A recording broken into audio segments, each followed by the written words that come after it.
Susan Robin Bender was born on November 27, 1970 in Modesto, California. She was the only child of Patricia Chupka Bender. On April 25, 1986, 15-year-old Susan left her home to spend the weekend visiting friends in Carmel Bay. She walked to the Greyhound bus station located at 10th Street and G Street. While waiting for the bus, she ran into some friends and told them about her trip and that she planned to return in a few days. After the brief conversation, Susan used the depot's payphone. Around 10 minutes later, a full-sized olive green 1977 Ford van pulled up. Susan got into the vehicle, and that was the last time she was ever seen out at the time. Susan had a fair amount of freedom for a teenager, which wasn't unusual in the 1980s. Her mother, Pat Bender, believed that her daughter had safely made it to Carmel and was enjoying her time with friends. However, when Susan failed to call home like she usually did, her mother began to worry. She reported her daughter missing.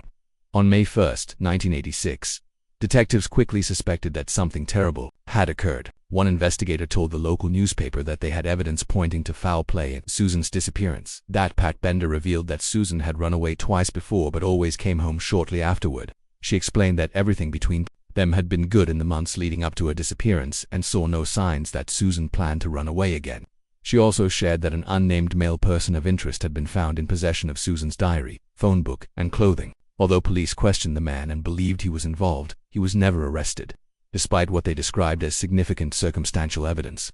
Detective Richard Rue, who worked the case until his retirement in 2000, expressed doubt early on that Susan was still alive. In 1999, Pat Bender said that police had told her there was little they could do without a body.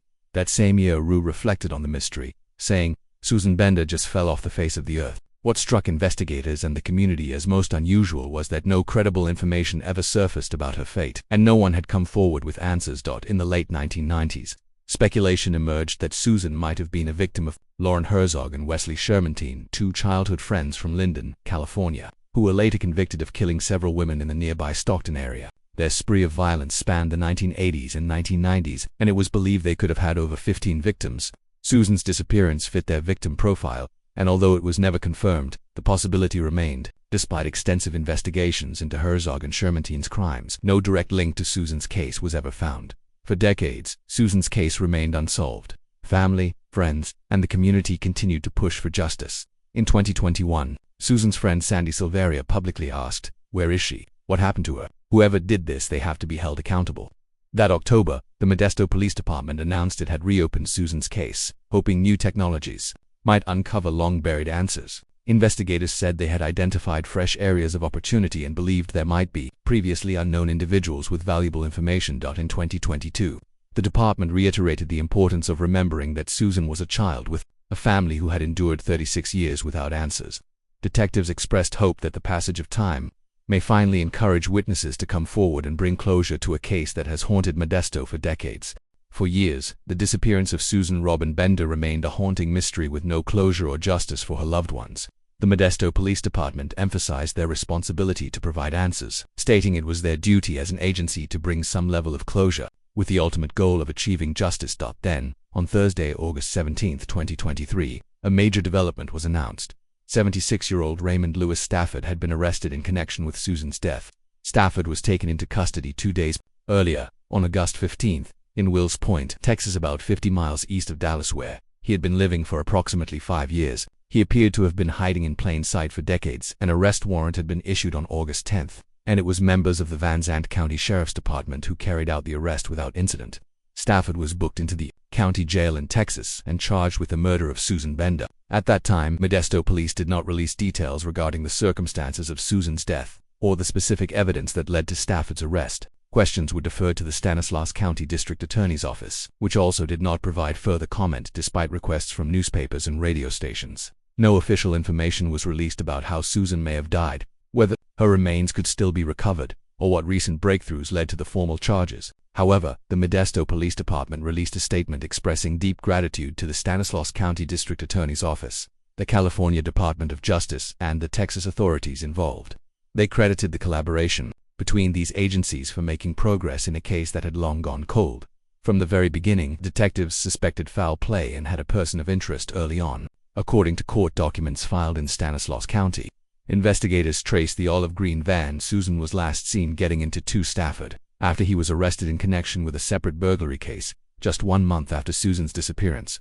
Though not publicly named at the time, Stafford had already drawn suspicion as part of their investigation. Detectives discovered that Stafford had a prior connection to Susan and her mother, Patricia Bender. Patricia had briefly worked for Stafford in 1985 at his private security business, and she later admitted to dating him a few times. It was also believed that Stafford had communicated directly with Susan by calling the family's home. Given their connection, Susan likely trusted Stafford, which would explain why she entered his van without hesitation, according to a friend who witnessed the encounter at the bus station on the day she vanished. More chilling details emerged from court records. A woman who lived with Stafford in the 1980s told authorities that he had once confessed to strangling a young woman with a cord or wire and burying her near Big Oak Flat entrance to Yosemite National Park. She recalled him saying he had driven to a campground near that entrance and dug a grave. Shockingly, less than a year after Susan's disappearance, Stafford ran for a seat on the Modesto City Council. When asked by a local newspaper about his criminal background, he downplayed his record, claiming he had simply been in the wrong place at the wrong time. His previous arrests included operating an unlicensed private investigator business and falsely presenting himself with a badge. Ironically, he claimed his campaign was focused on protecting children from predators. Stafford's arrest brought long-awaited movement in a case that had remained unsolved for nearly 4 decades. While questions still linger, law enforcement officials and Susan's community remain committed to securing full justice for a young girl whose life was tragically cut short. People who are harassing our children, those who are the kinds of individuals Raymond Lewis Stafford claimed to want to protect the community from during his 1986 campaign for Modesto City Council. Unsurprisingly, he lost the election. Just 5 months later, in December of that same year, Stafford was convicted of arson for setting a business on fire, and also pleaded guilty to filing a false police report. Reports later revealed he had faked his own kidnapping to avoid appearing in court. By 1994, Stafford resurfaced on law enforcement's radar under the alias Greg Tunningley. He was placed on an offenders registry after being found guilty of abusing a 13-year-old girl in California. New court documents confirmed that Greg Tunningley and Raymond Stafford were the same person. Pat Bender, Susan's mother, had long suspected Stafford was involved in her daughter's disappearance. After learning that Susan and Stafford had maintained a secret relationship, her fears deepened. "I have known from the start when my daughter came up missing. I have known that he was the person responsible," she said, "for 37 long years. That belief haunted her. It was like I was lost. Honestly, it was like I was the walking deceased woman," she said. Hearing others talk about their kids or grandkids was painful beyond words. Despite the agony, Pat held on to her memories of Susan, her vibrant, funny, outgoing daughter who was simply trying to find her place in the world. Those memories gave her the strength to keep going. The hope of one day getting answers never left her, even as years passed with no progress now. With Stafford finally in custody, Pat says her faith is what carried her through the darkest moments. "I'm grateful. I'm glad that the system has finally decided to step up and do something instead of have me wondering," she said. Those closest to Susan now hope to learn where she is and give her the proper farewell they always believed she deserved. As this case moves toward trial, Pat carries a message shaped by decades of sorrow: start listening to your kids. And while many might hold on to anger or resentment, Pat has made peace with one part of the past. "I know this is going to sound kind of strange, but I have forgiven him for what he did to my daughter. I really have, because I would not want to carry that with me for the rest of my life." She says Stafford's arrest has lifted a heavy, dark cloud from her shoulders, but her one remaining wish is simple: "I just want Susan's body found." Sarah Ashley Hill was a 33-year-old mother of 2 living in Patrick County, Virginia. In 2018, she worked as a waitress at a local diner and was known for her warm smile, kindness, and infectious love of music and dancing. She shared a close bond with her sister April, who often helped take care of her kids. Sarah was one of 5 siblings and the only one with striking red hair and vivid blue eyes. Her brothers and sisters used to joke that she must have been adopted. In 2018, Sarah Ashley Hill was staying with friends in North Carolina when, at 1:30 a.m. on June 6th, she made a phone call to her sister April. She said she was near Mount Airy, on Blue Hollow Road, and needed a ride. Sarah didn't explain why she was walking alone at that hour. April, who was working a shift as a registered nurse at UNC Chatham Memorial Hospital in Elk, nearly an hour away, was unable to leave her job to help die. By the time family members arrived at the location Sarah had mentioned, she was gone. They assumed she might have found another ride or somehow accessed her white 2004 Taurus. The following day, April texted her to check in and see if she still needed help, but received no reply. Calls to Sarah's phone began going straight to voicemail, and after 2 weeks, it was completely turned off. This was highly unusual. April and Sarah were in regular contact, often speaking multiple times a week. April acknowledged that Sarah struggled with substance abuse and associated with people who could be dangerous. She feared that those connections may have played a role in her sister's disappearance. A full month after Sarah was last seen, she was finally reported missing. Detectives launched an investigation right away. Not long after, Sarah's white Ford Taurus was located in the parking lot of a convenience store on NC89 near the Blue Hollow Road intersection. Surveillance footage captured by the store owner, who had installed cameras to monitor for shoplifters, showed various individuals around the vehicle, but none of them were positively identified as Sarah. Police searched the car and found her purse, phone, keys, and several personal belongings inside. However, there were no fingerprints, DNA, or any solid evidence pointing to who might have used the car or been involved in her disappearance. Investigators explored several theories whether Sarah had enemies, unresolved conflicts, financial stress, or a history of mental health issues or dangerous relationships. They also looked into the possibility of her choosing to vanish, but nothing supported these scenarios. In January 2019, the Surrey County Sheriff's Office conducted searches at several locations, including 3 separate properties on King Park Circle and Mount Airy. As they retraced Sarah's final known movements, they focused their attention on a nearby area in Stokes County. It was believed she had been spending time with a man in that area, someone who quickly became a person of interest due to his suspicious behavior, including refusing to let law enforcement search his home. Investigators later learned that this man had a violent past, including a charge for assault dating back to 2012. Their search efforts eventually led them to a property on Asbury Road in Stokes County, believed to be the last place Sarah Hill was seen alive. On Monday, October 17, 2022, the Surrey County Sheriff's Office, in coordination with the Stokes County Sheriff's Office and the North Carolina State Bureau of Investigation, executed a search warrant at a property located at 1791 Asbury Road in Westfield, North Carolina. Detectives brought in specialized personnel and heavy equipment to excavate the terrain, move dirt, and stabilize an existing structure on the site.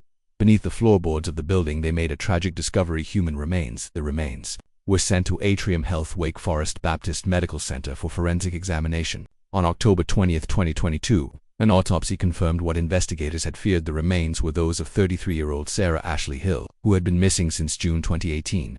Nearly a year later, on October 11, 2023, the Stokes County Sheriff's Office, they announced that Leroy Hoover had been arrested and charged with Sarah's murder. He is currently being held without bond in the Stokes County Jail as he awaits trial. Authorities also noted that Hoover has additional criminal cases pending in the county. Sheriff Joey Lemons of Stokes County expressed sympathy for Sarah's loved ones, stating, "We can only imagine how hard this has been for the family of Ms. Hill." The investigators from the Patrick County Sheriff's Office, Surrey County Sheriff's Office, Stokes County Sheriff's Office, and agents from the North Carolina State Bureau of Investigation have done a tremendous job and never gave up. Although nothing will bring a loved one back, we can only hope this helps provide some closure to Ms. Hill's family. 29-year-old Teresa Scalf was a devoted and compassionate nurse working at Lakeland Regional Health in Florida in 1986. She was a single mother raising her 8-year-old son Jason, her only family. In a modest apartment, Teresa had brown hair, green eyes, and a warm smile that lit up every room. Known for her kindness and dedication, she had many friends both at work and in her neighborhood. She loved spending time with her son, reading books, watching movies, and had dreams of one day becoming a doctor so she could help even more people. Her life was filled with hope and ambition until everything changed one stormy October night. On the evening of October 15, 1986, while Jason was staying with his grandmother Betty, Teresa was home alone during a heavy rainstorm. That night, an unknown man broke into her apartment, armed with a knife. He entered with violent intent. He left behind fingerprints on the doorknob and windowsill, along with a cigarette butt on the floor containing his DNA.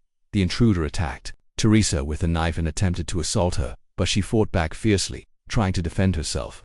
In the struggle, he inflicted severe injuries to her hands and ultimately slashed her throat, taking her life. He left her body on the floor and fled the scene. The next morning, when Teresa failed to show up for work, her mother Betty grew worried and went to check on her. What she found was a horrifying Teresa lying lifeless in a pool of blood. Authorities were immediately called, and police arrived to collect evidence from the crime scene, including the fingerprints and DNA. Investigators pursued every lead and interviewed numerous suspects, but the case soon went cold. For years, justice for Teresa Scalf remained elusive. The long-cold case of Teresa Scalf's murder was finally solved on October 16, 2023. Polk County Sheriff Grady Judd announced that after nearly 4 decades, investigators had identified Donald Douglas as the man responsible for taking Teresa's life. At the time of the crime in 1986, Douglas was 33 years old and co-owned an electrical business with his brother. He had no criminal record and passed away from natural causes in 2008 at the age of 54. He was cremated after his death, making the investigation even more challenging. Sheriff Judd held a press conference joined by Teresa's mother, Betty Scalf, and 2 of her sisters. He explained how the case was cracked after 37 years. Douglas had lived just behind Teresa's duplex in 1986 and had been interviewed, along with other neighbors, during the original investigation. However, detectives saw no visible wounds or suspicious behavior at the time, and Douglas was never considered a suspect. Judd speculated that Douglas may have targeted Teresa after she rejected his romantic advances. As forensic technology advanced, DNA from the crime scene was submitted to the FBI's national database in the early 2000s, but it yielded no matches, meaning Douglas's DNA had never been entered. The breakthrough came thanks to Detective Matthew Newbold, who took over the case in 2015. He was determined to find justice for Teresa and kept her photo on his desk as a daily reminder of his promise to her family. He would not retire until her killer was identified. Detective Newbold worked with a Texas-based company, Advanced DNA, which specializes in analyzing crime scene evidence using genetic genealogy. The company uses publicly available DNA data from services like 23andMe to build family trees. One significant hit came through a third cousin of Douglas descended from a child conceived during an extramarital affair in 1949. This previously unknown family branch helped trace the DNA back to Donald Douglas. David Nutting, a representative from Advanced DNA, confirmed this was the 106th publicly announced case solved through their forensic genealogy work. He noted that there are still an estimated 330,000 unsolved cases in the United States. Once Douglas was identified, investigators reached out to his son, who fully cooperated and agreed to provide a DNA sample. That sample confirmed that blood found at the crime scene belonged to Donald Douglas. The revelation stunned Douglas's family, especially his son, who was mortified to learn the truth. During the press conference, Teresa's sister Pam Shade spoke with emotion. "The first thing I want to say is that Teresa was a wonderful person, the most loving person. She didn't deserve this. Our family didn't deserve this." Pam recalled how proud Teresa had been of her accomplishments, starting as a nursing assistant, earning her respiratory therapy certification, and then becoming a registered nurse. "She was so proud. I've never seen anyone prouder," she said. "I did it, Pam. I did it." And a month later, she lost her life. Pam also offered a message of hope to other victims' families. "I hope this gives everyone comfort knowing we finally know who did this. To other families, don't give up. If law enforcement doesn't give up, then you shouldn't either." Teresa's other sister, Lisa Scalf, shared a disturbing memory. Teresa had once mentioned a neighbor who made her uncomfortable but never gave enough detail to identify him. She told us about some creepy neighbor who came to her door with what looked like a flower yanked from the ground and slapped into a pot. He was stalkerish, and she mentioned him, but she never described him. So I say this to everyone, especially women. If someone is creeping you out, don't just tell your sisters, tell them what he looks like. Finally, Teresa's mother, 84-year-old Betty Scalf, took the microphone. Her voice quiet but firm. She said, "All I want to say is I'm 84 years old. I lived to see this done. I think that's why I lived so long.